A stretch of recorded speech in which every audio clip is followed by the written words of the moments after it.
حسن بصری کہتے کعبے کی چھت سے کسی کے رونے کی آواز آتی ہے اور آنسو حتیم میں ٹپک رہے ہیں۔ ہر ایک کو کعبے کی چھت پہ جانے کی اجازت نہ تھی۔ امام حسن البصری کہتے ہیں کہ وہ آواز پر جب میں نے توجہ کی تو وہ اس طرح ترتیب پا رہے تھے۔ آواز کیا آ رہی تھی ذرا سنیے۔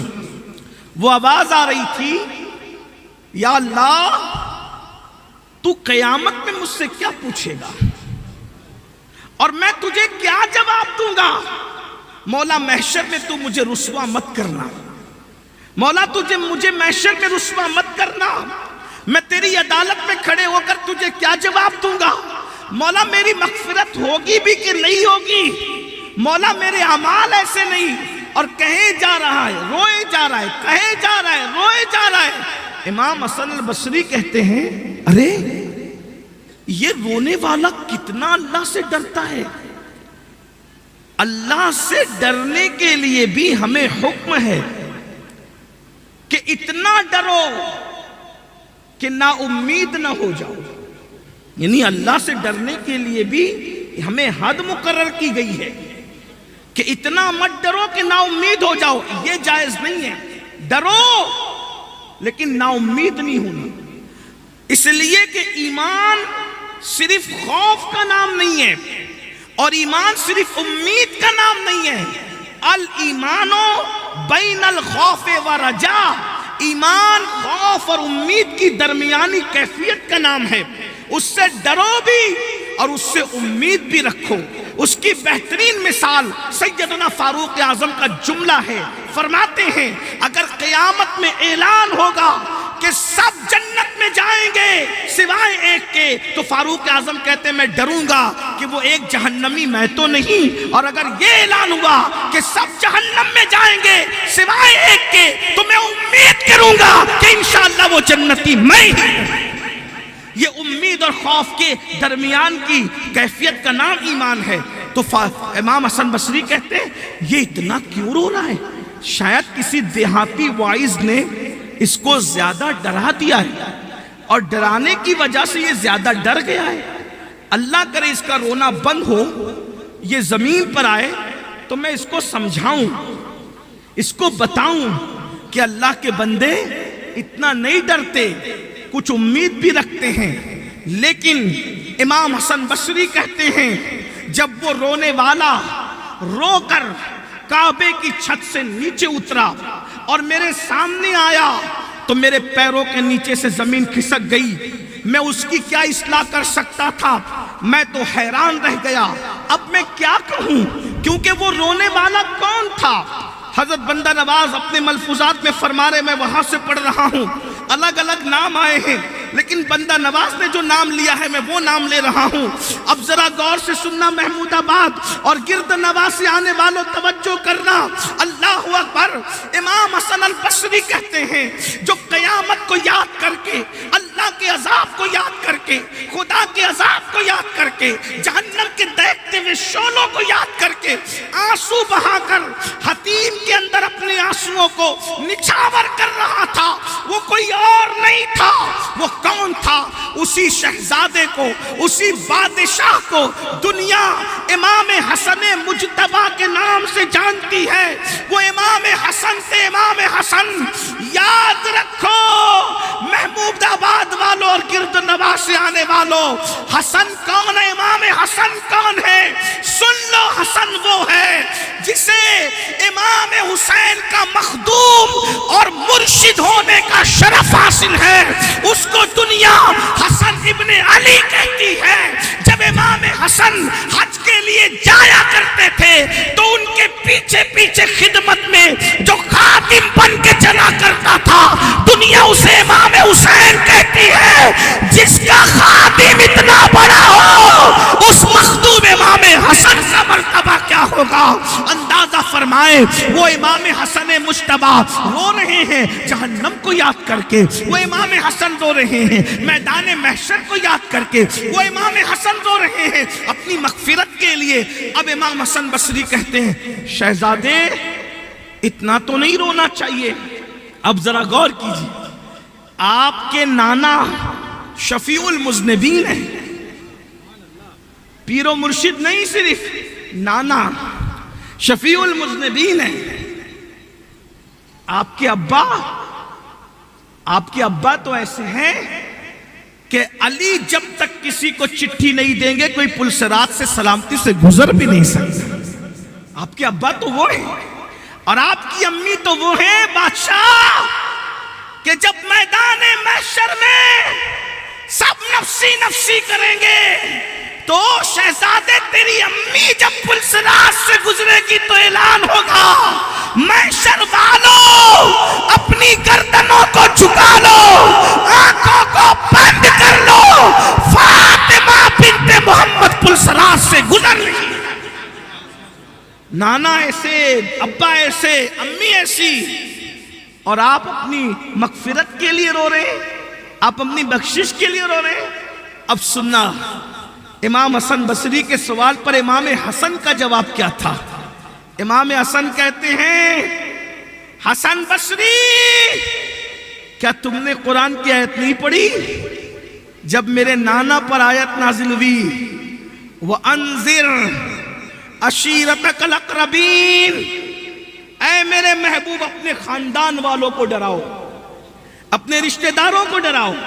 خاص طور پہ نبی کے خاندان کے لیے آیت اتر رہی ہے، محبوب اپنے خاندان والوں کو ڈراؤ۔ تو جب اللہ کے رسول پہ آیت نازل ہوئی کہ اپنے خاندان والوں کو ڈراؤ، امام حسن کہہ رہے ہیں میں صرف نقل کر رہا ہوں، جس کو بھی باتیں کرنا ہے وہ بندہ نواز سے باتیں کرے، جس کو اعتراض کرنا ہے وہ امام حسن پہ اگر کر سکتا ہے تو کرے۔ میں امام حسن کا مسلک پیش کر رہا ہوں، امام حسن کی فکر پیش کر رہا ہوں، امام حسن کے تفسیری نکات پیش کر رہا ہوں۔ امام حسن مجتبیٰ کہتے ہیں جب رسول اللہ پر آیت نازل ہوئی اپنے رشتہ داروں کو ڈراؤ، اپنے خاندان والوں کو ڈراؤ، تو رسول اللہ نے پھر امام حسن نے نام لیے، میں نام نہیں لوں گا، امام حسن نے کہا اے فلاں، اے فلاں، اے فلاں، اے فلانی، اے فلانی، اے فلاں، اور پھر فرمایا عمل کرنا، عمل کرنا، عمل کرنا، عمل۔ یہ مت سمجھنا کہ تم نبی کے خاندان کے لوگ ہو۔ اللہ اکبر، غور کریں، رسول اللہ، امام حسن کہہ رہے ہیں رسول اللہ نے نام لے لے کر پکارے، فلاں فلاں فلاں فلاں، انہوں نے نام بھی لیے، میں نام نہیں لے رہا ہوں اس لیے کہ میری زبان میں اتنی طاقت نہیں کہ ان ناموں کو میں لے سکوں، لیکن بات جتنی ہو سکتی اتنی کر رہا ہوں۔ اے فلاں، اے فلاں، اے فلاں، اے فلانی، اے فلانی، عمل کرنا، عمل کرنا، عمل کرنا، عمل۔ اور پھر فرمایا کہیں ایسا نہ ہو لوگ عمل لے کر آئیں اور تم صرف رسول اللہ کا نسب لے کر آؤ۔ فرمایا میرے آقا نے، امام حسن کہہ رہے حسن بصری کو، امام حسن کہہ رہے حسن بصری کو، حسن بصری میرے نانا نے کہا تھا ایسا نہ ہو نبی کے گھر والوں کہ لوگ عمل لے کر آئیں اور تم صرف نسب لے کر آؤ۔ جس کو عمل نے پیچھے کر دیا اس کو نسب آگے نہیں کر سکتا۔ اور پھر فرمایا نبی کے گھر والوں جب اللہ کسی کو عذاب دینے کا فیصلہ کر لے تو دنیا کا کوئی انسان کسی کو اللہ کے عذاب سے بچا نہیں سکتا۔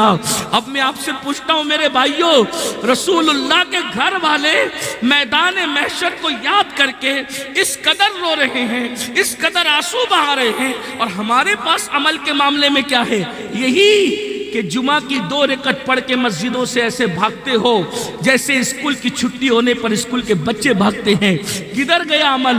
وہ آنسو بہا رہا ہے کعبے کی چھت پہ سجدے میں جس نے 25 پیدل حج کیے، جو 700 رکعتیں نماز ادا کرتا تھا، وہ امام حسن بادشاہ، وہ امام حسن جو صدقے میں ایک ایک فقیر کو 50,000 ہزار دے دیا کرتے تھے۔ میں پوچھنا چاہتا ہوں میرے بھائیوں، وہ آنسو بہا رہے ہیں میدان محشر کو یاد کر کے، ہمیں کیا ہو گیا ہے؟ اللہ اکبر، زندگی میں نماز کے لیے ٹائم نہیں ہے۔ یہ اتنے بیٹھے ہزاروں کا مجمع ہے، آپ سے پوچھتا ہوں کتنے عشاء پڑھ کے آئے ہیں اور جا کر کتنوں نے فجر پڑھنا ہے؟ یہی تو رونا ہے۔ جلسے میں مولانا کے پاس بیٹھنے کے لیے 5 گھنٹے کا وقت نکال سکتے ہو، سر آنکھوں پہ ہو، سلام کرتا ہوں تمہیں سلام ہے، برائی نہیں کر رہا ہوں۔ مولانا کی بات سننے کے لیے، مولانا سے ملنے کے لیے 5 گھنٹے کا ٹائم ہے، مولا سے ملنے کے لیے 5 منٹ کا ٹائم تمہارے پاس نہیں ہے۔ آپ سے پوچھنا چاہتا ہوں، ہمارے پیچھے پھرتے ہو ہاتھ چومنے کے لیے، او سید کے ہاتھ چوم لے، مولانا کے ہاتھ چوم لے، پیر کے ہاتھ چوم لے، ہمارے قریب آ بھی گئے ہم تمہارا کیا بنا پائیں گے؟ سچی بات کر رہا ہوں، برا مت ماننا، میرے پاس آ گئے میں تمہارا کیا بنا سکوں گا؟ میرے بھائی ہم لوگ تو انسان ہیں، انسان کمزور لوگ ہیں، بیمار پڑو گے ہم تو تمہاری خیریت بھی پوچھ نہ سکیں، اتنے ہم کمزور ہیں۔ ہمارے قریب آنے کے لیے اتنا دوڑ بھاگ کرتے ہو، اتنی محنت کرتے ہو، بیمار پڑو گے تو میں خیریت بھی نہ پوچھ سکوں آپ کے، بلکہ دوبارہ ملو تو شاید پہچان بھی نہ سکوں آپ کو۔ چلیں اگر پتہ چل جائے، پہلی بات پتہ تو چلے کہ آپ بیمار ہو، اللہ نہ کرے کسی مصیبت میں پڑو، میں مصیبت دور کر سکتا ہوں؟ نہیں کر سکتا۔ اگر آپ کی روزی کا مسئلہ ہو، میں روزی دے سکتا ہوں؟ نہیں دے سکتا۔ میں آپ کو سچی بات کہنے آیا ہوں، اصلاح معاشرہ کی محفل میں میں آپ کے ساتھ فراڈ کرنے نہیں آیا، مجھے مرنا ہے، ہمیں ذمہ داری سونپی گئی ہے سچی بات پہنچانے کی۔ بھائی مولانا کے قریب ہونے کے لیے تم اتنی محنت کر رہے ہو، اتنی محنت کبھی مولا کے قریب ہونے کے لیے بھی کر لو۔ مولانا تو تیری خیریت بھی نہیں پوچھ پائے گا میرے بھائی، پیر صاحب تو تیری خیریت بھی نہیں پوچھ پائیں گے میرے بھائی، سیاسی لیڈر تو تیری خیریت بھی نہیں پوچھ پائیں گے۔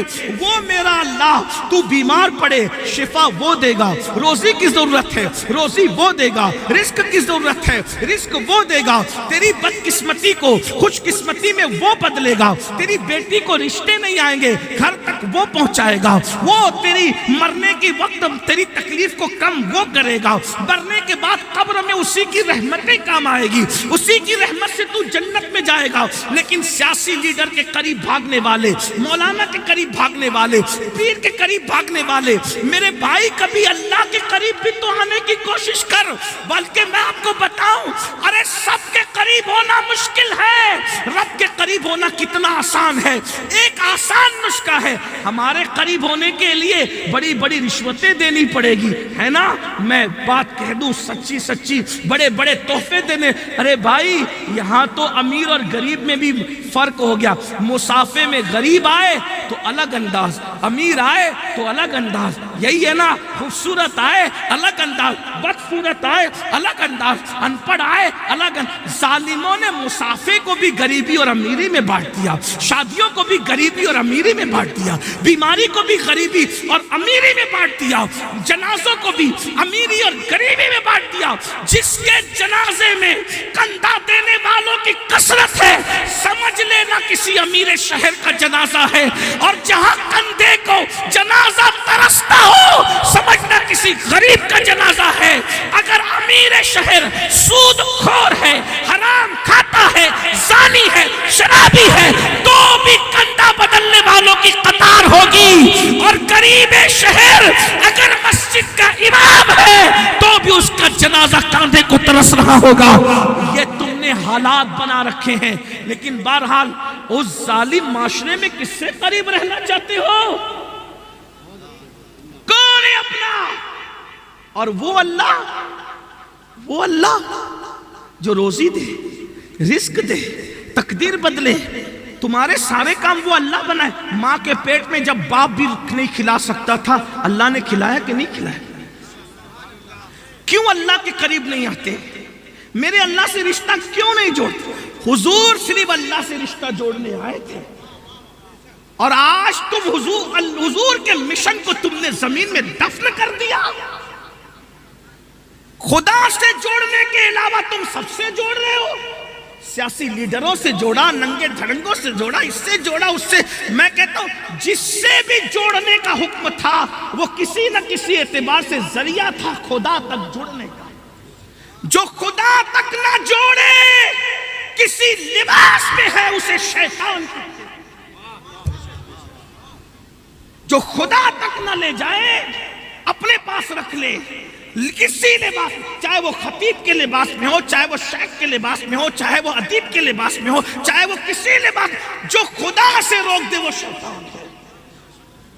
سارے لوگ تو یہ جلسے کیوں تھے؟ خدا تک پہنچانے کے لیے۔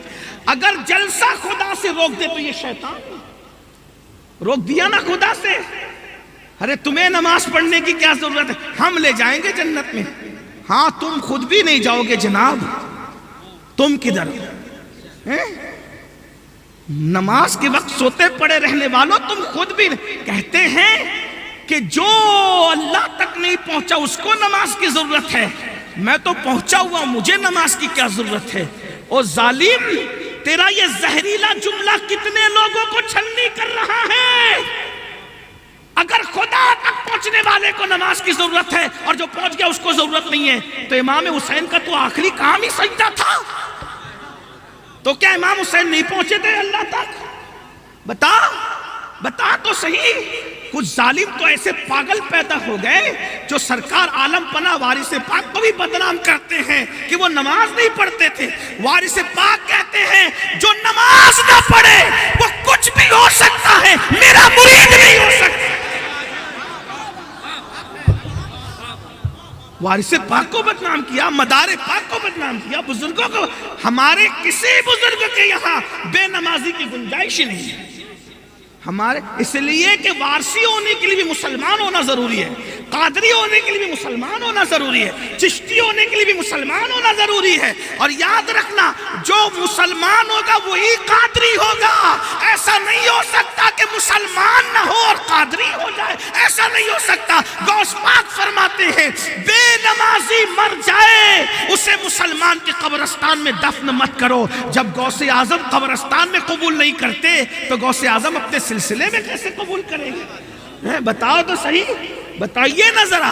اور وارث پاک کہتے ہیں وہ وارثی ہی نہیں ہے. پتا چلا وارثیت کپڑے رنگنے کا نام نہیں ہے، وارثیت دل کو عشق مصطفیٰ سے رنگنے کا نام. قادریت ٹوپیوں کے کلر کا نام نہیں ہے، قادریت عشق مصطفیٰ کے رنگ کا نام ہے. چشتیت کپڑوں کے رنگین کرنے کا نام نہیں ہے. چشتیت صبغت اللہ ومن احسن من اللہ صبغہ کی عملی تفسیر بننے کا نام ہے. نماز کو چھوڑتے ہو. سب کو پکڑنے کے لیے بہت مشکل ہے، اور رب کو پانا کتنا آسان ہے. آیت نہیں پڑھوں گا ورنہ سجدہ تلاوت لازم آ جائے گا. اللہ فرماتا اللہ کے قریب ہونے کا آسان ذریعہ کیا ہے پتہ ہے؟ کتنا آسان ہے، سن لو. سجدہ کرو اور اللہ کے قریب ہو جاؤ. نہ کوئی تحفہ دینا ہے، نہ کوئی چاپلوسی ہے، نہ کسی کا کچھ نہیں. کتنا آسان ہے. اور یہ نہیں کہا کہ مولانا سجدہ کرے گا تو وہی قریب ہوگا، سید کرے گا تو وہی کو وہ قریب ہوگا، نمازی کرے گا تو وہی قریب ہوگا. آپ کو بتاؤں، سن لے بس بات ختم کر رہا ہوں. اختتام اللہ کرے بات دل میں اتر جائے. میرا اللہ تو ایسا ہے کوئی سجدہ کرے اللہ اس کو مل جاتا ہے. اللہ فرماتا ہے جب میرا بندہ سجدے میں سر رکھتا ہے تو میرے اور میرے بندے کے درمیان جتنے حجابات ہوتے ہیں میں سارے حجابات اٹھا دیتا ہوں. اللہ کو پانا کتنا آسان ہے. ایک بات سن لیجئے، ایک دو بات ٹائم پورا ہو رہا ہے. دل چاہتے ہیں آپ اچھے سن رہے تو سناؤں، لیکن مجھے آگے سفر کرنا ہے، عالم پناہ میں حاضری بھی دینی ہے. تو بات سن لیجئے، توجہ سن لیجئے، غور کیجئے. اللہ کو تم نے سمجھا ہی نہیں، اس کی محبت کو سمجھا نہیں. اللہ کیا کہتا ہے پتہ ہے تم سے؟ کیا کہتا ہے؟ وما قدر اللہ حق قدری. تم نے میری وہ قدر ہی نہیں کی جو قدر کرنی تھی. کیوں بتاؤں؟ سنیں، اللہ ہم سے جتنی محبت کرتا ہے اتنا کوئی نہیں کرتا. مجھے آپ سے شکایت یہی ہے. دیکھو میں یہ نہیں کہہ رہا کہ مولانا سے دور ہو جاؤ، پیر صاحب سے، واللہ اللہ کی قسم میں کسی سے دور کرنے نہیں آیا. میں یہ کہہ رہا ہوں کہ سب سے پہلا حق اللہ کا ہے کہ اس کے قریب آ جائے، بعد میں سب کے. اور میں یہ جو پیروں کا دامن جو پکڑنا اسی لیے تھا کہ یہ پیر تمہارا ہاتھ پکڑ کے اللہ تک پہنچائیں گے، اسی لیے تھا. یہ علماء کے قریب آنا اسی لیے تھا. سچا عالم تمہیں اللہ کے قریب لے جائے گا، سچا پیر تمہیں اللہ کے قریب لے جائے گا، سچا بندہ تمہیں اللہ کے قریب لے جائے گا. یہ بات ہے. دیکھو حضور علیہ السلام نے سارے صحابہ کو اللہ کے قریب کیا کہ نہیں کیا؟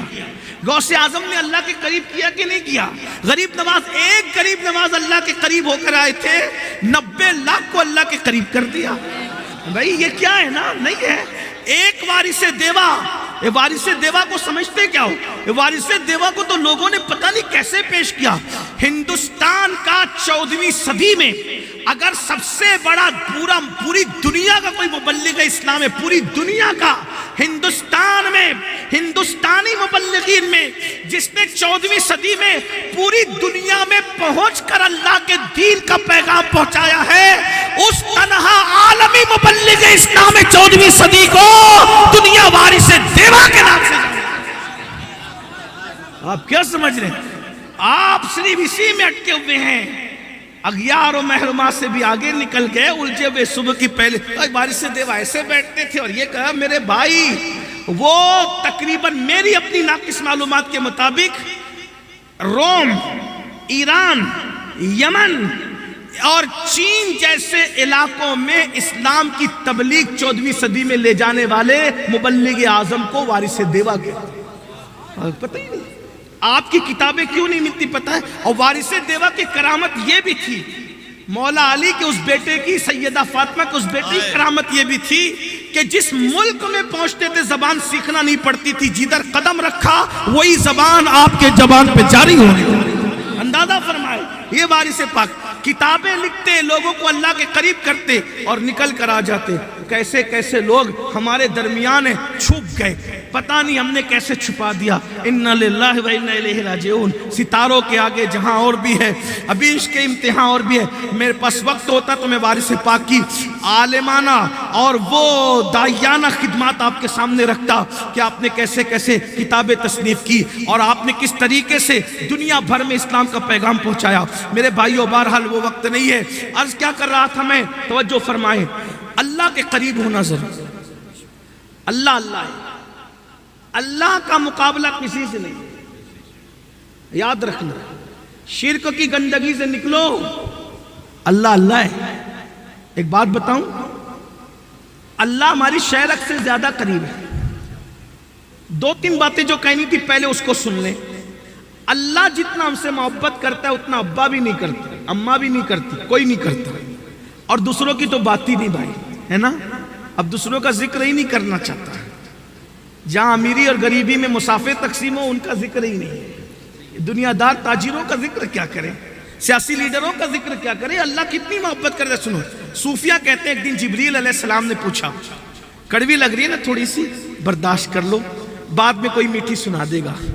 عرض کروں نا آپ کے سامنے، میرا یہ لہجہ نہیں ہے لیکن مجھے کلفت ہے کہ جس قوم کو اللہ والی ہونا چاہیے تھی، آج وہ قوم اللہ کو چھوڑ کے سب کی ہے، اللہ کے علاوہ، یعنی اللہ والا بننا تھا ہمیں، ہم اللہ والے نہیں بنے، باقی سب کے بن گئے، نفس کے بن گئے، بیوی کے بن گئے، بچوں کے بن گئے، سب کے بن گئے۔ جتنی محبت بچوں سے کرتے ہو اتنی اللہ سے نہیں کرتے، نہیں کرتے ہو، برا مت ماننا، اور اگر کرتے ہو تو میں تم سے پوچھتا ہوں، بتاؤ بچے نے کہہ دیا ابو آئی فون لینا ہے 2.5 لاکھ دیتے ہو کہ نہیں دیتے؟ اور اللہ کی مسجد میں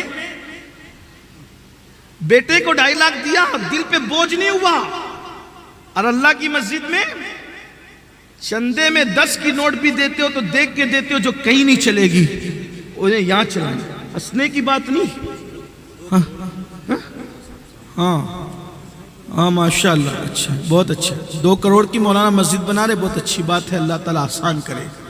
میں مولانا سے بھی گزارش کرتا ہوں معافی کے ساتھ، 2 کروڑ کی مسجد بنانے کی بجائے 50 لاکھ کی بناؤ، 1.5 کروڑ میں اچھا ادارہ قائم کرو مولانا، ہاں دنیا بھی ہو دینی بھی ہو، اس لیے کہ بہت معافی کے ساتھ 2 کروڑ کی بناؤ کہ 3 کروڑ کی بناؤ، جمعہ کے آدھے گھنٹے کے علاوہ اور مسجد کا کام کتنا ہے بتائیے؟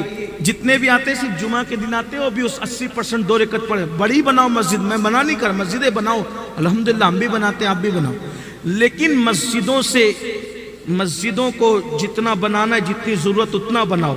اس وقت لڑکیوں کے ادارے، لڑکوں کے ادارے، اسکول، کالج، اس مدرسے، اس کی بہت ضرورت ہے، بہت زیادہ ضرورت ہے۔ وجہ ادارے سلامت رہیں گے تو مسجد آباد رہے گی، ورنہ اس مسجد میں اچھے نماز پڑھانے والے بھی نہ مل سکے۔ ہاں پوری زندگی وارث پاک کو کوئی امام نہ مل سکا، امام وارث پاک کہتے تھے نماز پڑھتے تھے، جماعت سے نہیں پڑھتے تھے، تو ظالموں کو یہ خوف ہو گیا، کہتے تھے نماز ہی نہیں پڑھتے، کہا وہ پڑھتا ہوں لیکن جماعت سے نہیں پڑھتا، کہا کیوں نہیں پڑھتے؟ تو پڑھے ہمارے امام کے پیچھے۔ لوگ یہ بھی مزید رہتے کہ ہمارے امام کے پیچھے پڑھو، ہمارے بھائی ہمارا ایک معیار ہے، ہر ایک کا ایک معیار ہے نماز پڑھنے کا، جس کا عشق رسول جس مقام پر پہنچا اس کا وہ معیار ہے۔ لوگ کہتے ہیں ہمارے امام، او بھائی ہمیں جب تم مشرک کہتے ہو تو پھر ہمیں ضد کیوں کرتے ہو اپنے پیچھے کھڑے کرنے کے لیے؟ مشرک کو تو نماز کے لیے کیوں کہتے ہو؟ مشرک کو تو پہلے توحید کے لیے کہنا چاہیے نا، کلمہ پڑھانا چاہیے نا، مشرک بھی کہتے ہو، پھر بھی تمہیں غصہ ہے کہ ہمارے پیچھے نماز نہیں پڑھتے۔ لیکن وارث پاک تو کسی کے پیچھے نہیں پڑھتے۔ ایک دن زبردستی لوگ لا کے کھڑا کر دیے تو سلام پھرنے کے بعد کہتے ہیں مولانا بہت دوڑا ہے بڑھاؤ کو آپ، ہاں بہت دوڑا ہے بڑھاؤ کو، آپ کے پیچھے کھڑا تھا تو جدھر امام جا رہا تھا ادھر میں بھی جا رہا تھا، امام تو کرانہ دکان پہ کبھی پہنچا، کبھی بکری کے چارے کے لیے پہنچا، کبھی بچے کی اسکول کے فیس کے، تو میں جدھر امام، تو اتنا بوڑھا تو دوڑ نہیں سکتا نا۔ کہا کہ اب مجھے کسی کے پیچھے کھڑا نہ کرنا، اگر جماعت کے ساتھ مجھے نماز پڑھتا دیکھنا ہے تو شیخ المشائخ علی حسین اشرفی جیسا امام لا کر کے دو تو پھر میں جماعت سے نماز پڑھوں گا۔ وہ علی حسین اشرفی جس کے بارے میں میرا امام بریلی کا قلندر کہتا ہے، اشرفی اے رخت آئینہ حسن خوبا، اے نظر کردہ وہ پروردہ سہ محبوبہ۔ بہرحال ایک الگ سا عنوان ہے، عرض کیا کر رہا ہوں توجہ فرمائے۔ اللہ ہم سے کتنی محبت کرتا ہے۔ ایک دن جبریل علیہ صوفیہ کہتے ہیں، ایک دن جبریل علیہ السلام نے پوچھا اللہ تو اپنے بندوں سے کتنا پیار کرتا؟ یہ کہاں بات بیان کی؟ بتائے کس نے بیان کی؟ امام شرف الدین یحییٰ منیری نے اس کو بیان کیا۔ میں تھوڑا حوالہ بھی پڑھ دوں ساتھ میں تاکہ آپ کو ڈھونڈنے میں آسانی ہو۔ امام شرف الدین یحییٰ منیری جہاں تک مجھے یاد آتا ہے وہ فرماتے ہیں، وہ لکھ کے جبریل علیہ السلام نے پوچھا اللہ تو اپنے بندے سے کتنا پیار کرتا ہے؟ اب اندازہ کر لو کتنا پیار کرتا ہے۔ اللہ نے کہا ہم تمہیں بتائیں گے۔ ٹھیک ہے، جب حضرت یعقوب علیہ السلام اور یوسف علیہ السلام میں جدائی ہوئی تو 50 سال تک کے حضرت یعقوب علیہ السلام یوسف علیہ السلام کی محبت میں روتے روتے آنکھیں سفید کر لی۔ 50 سال کے بعد یعقوب اور یوسف علیہ السلام کی ملاقات ہوئی تو فرشتوں نے کہا مولا میرے اللہ، یہ جو باپ بیٹے 50 سال کے بعد مل رہے ہیں مولا، یہ اتنی لمبی جدائی کے بعد کیسے ملیں گے؟ اس منظر کو ہم دیکھنا چاہتے ہیں کہ منظر کیا ہوگا۔ اللہ نے کہا جاؤ دیکھو۔ تو جب حضرت یوسف اور یعقوب ایک دوسرے سے ملے تو ایک دوسرے کے بغل گیر ہوتے ہوئے باہوں میں بائیں ڈال کے روتے روتے بے ہوش ہو گئے۔ تو حضرت جبریل نے کہا مولا، یعقوب تو یوسف سے کتنی محبت کرتا ہے، کوئی اس سے زیادہ کس سے پیار کر ہی نہیں سکتا۔ تو قدرت نے جواب دیا جبریل، جتنا یعقوب یوسف سے محبت کرتا ہے اس سے زیادہ میں اپنے بندوں سے محبت کرتا ہوں۔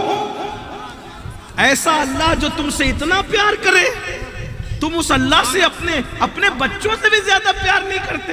بچوں کے لیے کما رہے ہو 8-8 گھنٹے محنت کر کے، اللہ کے لیے 10 منٹ کا ٹائم نہیں نکال سکتے؟ ذرا بتاؤ نا میرے بھائی۔ تو یہ اللہ ہے، اللہ ہے۔ تو عرض کیا کر رہا تھا؟ حضرت یوسف علیہ السلام کا ذکر ہے تو ایک بات یاد آ گئی۔ حضرت یوسف اور حضرت زلیخا میں جدائی ہو گئی کہ زلیخا کی جو محبت تھی اس کا راستہ جائز نہیں تھا، تو حضرت یوسف تو بادشاہ بن گئے، زلیخا سے توجہ ہٹ گئی۔ زلیخا پر وقت وہ آیا نا، پتہ ہے تمہیں؟ اللہ اکبر۔ امام غزالی لکھتے ہیں کہ حضرت زلیخا گھر سے بھی نکل گئی اور بھاکا کشی اور بہت غربت اور تنگ دستی میں ان کی عمر گزری۔ میں تو یہ نہیں کہتا کہ وہ گنہگار تھی یہ تھی، استغفر اللہ نہیں کہتا، لیکن ایک بات یاد رکھنا، جو جوانی میں پاپ کرتے ہیں اللہ ان کا بڑھاپا بہت سخت لاتا ہے۔ جوانی میں گھمنڈ کرتے ہو، گندی فلمیں دیکھتے ہو، گندی پکچریں دیکھتے ہو، حرام کام کرتے ہو، سنو غور سے سنو، جو جوانی میں جرائم کرے گا اللہ اس کا بڑھاپا بہت دردناک لائے گا۔ بزرگوں نے لکھا اگر وہ بھیک مانگے گا تو لوگ اس کو بھیک نہیں دیں گے۔ ابن رجب حنبلی نے لکھا، ابن رجب حنبلی لکھتے ہیں کہ حضرت سرکار جنید بغدادی رضی اللہ تعالیٰ عنہ بغداد کے بازار سے گزر رہے تھے، ایک بڈھا بھیک مانگ رہا تھا، لوگ اس کو بھیک نہیں دے رہے تھے، تو مریدوں نے کہا حضرت یہ بغداد والے کتنے بے غیرت ہو گئے، بے مروت ہو گئے کہ اس بڈھے کو بھیک نہیں دیتے۔ جنید بغدادی کہتے ہیں بڈھے کو بھیک نہیں دیتے، یہ بے غیرت نہیں ہوئے، یہ بڈھا پاپی ہوگا، پاپی اس نے جوانی میں پاپ کی ہوں گے، اس لیے اس کو بڑھاپے میں بھیک نہیں مل رہی ہے۔ جب لوگوں نے تحقیق کی تو پتا چلا کہ واقعی ایسا تھا۔ یاد رکھنا، آج جوانی کے نشے میں مسجدوں سے دور، گناہوں سے قریب، زنا کے اڈوں کو، شراب کے اڈوں کو، جوؤں کے اڈوں کو، لڑکی بازی، لڑکے بازی، اس میں زندگی گزار رہے ہو، راتوں کو عیاشیوں میں گزار رہے ہو۔ سنو، جوانی جانے کے لیے آتی ہے، یہ جوانی ایک دن چلی جائے گی، ہر وقت جوانی نہیں رہے گی۔ بڑھاپا اتنا دردناک ہوگا، شراب پینے والوں، نشہ کرنے والوں، ماں باپ کو ستانے والوں، بہنوں پہ ظلم کرنے والوں، پڑوسیوں کو ستانے والوں، لوگوں پہ ظلم کرنے والوں، جوانی میں پاپ اور جرائم کرو گے تو بڑھاپا اللہ اتنا دردناک دے گا کہ بھیک مانگو گے تو بھیک نہیں ملے گی، بستر میں تڑپو گے، رو گے، موت مانگو گے تو موت نہیں ملے گی۔ یاد رکھنا، میں بددعا کے طور پہ نہیں کہہ رہا ہوں، بزرگوں کے لکھے ہوئے جملے ہیں۔ جوانی کو گندگی میں مت گزارو، توبہ کر لو، نیکیوں کی طرف آؤ، اچھی عمل کی طرف آؤ تو اللہ اکبر۔ زلیخا کو کون سے دن آ گئے؟ یوسف علیہ السلام تو پاک دامنی کی برکت سے بادشاہ بن گئے، زلیخا کھانے کو محتاج ہو گئی۔ اب زلیخا روتے روتے بوڑھی بھی ہو گئی، بینائی بھی کمزور ہو گئی، تو زلیخا، اس کا ایک بت تھا، اس کا خدا تھا، معبود باطل اس کا، تو اس کو کہتی یا صنمی، یا صنمی، یا صنمی، مجھے ملا دے میرے محبوب سے، مجھے ملا دے میرے محبوب سے، یعنی اپنے خدا کو کہتی ملا میرے محبوب سے، ملا میرے محبوب سے۔ ظاہر سی بات ہے، جو اپنی ناک پر بیٹھی ہوئی مکھی نہیں ہٹا سکتا تو وہ کیا ملا سکتا تھا محبوب سے؟ زلیخا صنمی صنمی صنمی کر رہی تھی، ایک دن غلطی سے زلیخا کی زبان سے نکل گیا یا صمدی، یا صمدی۔ یا صمد تو اللہ کا نام ہے نا، صنمی کہہ کر راتوں دن مانگتی رہی، نہ ملا، لیکن ایک دن غلطی سے نکلا یا صمدی، میرے محبوب سے مجھے ملا دے۔ اللہ نے کہا فرشتوں یوسف کے گھوڑے کی لگام پکڑ کے زلیخا کے گھر کی طرف پھیر دو۔ فرشتوں نے کہا مولا، اس نے غلطی سے تجھے پکارا ہے۔ میرے رب نے کہا مجھے پکارا تو ہے نا، جو مجھے پکارتا ہے میں اس کے کام بنا دیتا ہوں۔ مجھے بتائے تو صحیح، میرے اللہ کی چوکھٹ سے کوئی جاتا ہے خالی ہاتھ؟ ارے اس نے غلطی سے پکارا صمدی کہہ کے، خدا نے اس کے کام بنا دیے۔ وہ مومن نہیں تھی، مشرک تھی، مشرک نے غلطی سے پکارا، خدا نے اس کی مراد پوری کر دی۔ تم تو محمد الرسول اللہ کے امتی ہو، اگر ان کے وسیلے سے پکارو گے تو خدا تمہاری مرادیں نہ پوری۔ ایک مرتبہ حضرت امام حسن بصری خطاب کرتے کرتے کہہ رہے تھے، لوگوں اللہ کے دروازے پہ دستک دیتے رہو، دیتے رہو، دیتے رہو، ایک نہ ایک دن دروازہ کھل جائے گا۔ پردے کے پیچھے عورتیں بیٹھ کے تقریر سن رہی تھی، ایک بوڑھی کپ کپی والی آواز نکلی، کہا حسن بصری کیا کہہ رہے ہو، ذرا ہوش سے کہو۔ عورتوں سے لقمہ آیا تقریر میں، حسن بصری کیا کہہ رہے ہو، ذرا ہوش سے کہو۔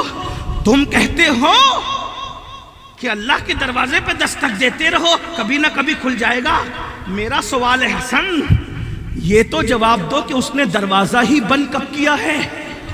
تم دروازہ کھلنے کی بات کرتے ہو، اس نے دروازہ ہی بند کر۔ ارے سب کے در بند ہوتے ہیں، میرے رب کا در کبھی بند نہیں ہوتا، سب بادشاہ دروازے بند۔ یہ اللہ ہے، اللہ کے قریب آؤ، اور اللہ کے قریب کیسے آؤ گے؟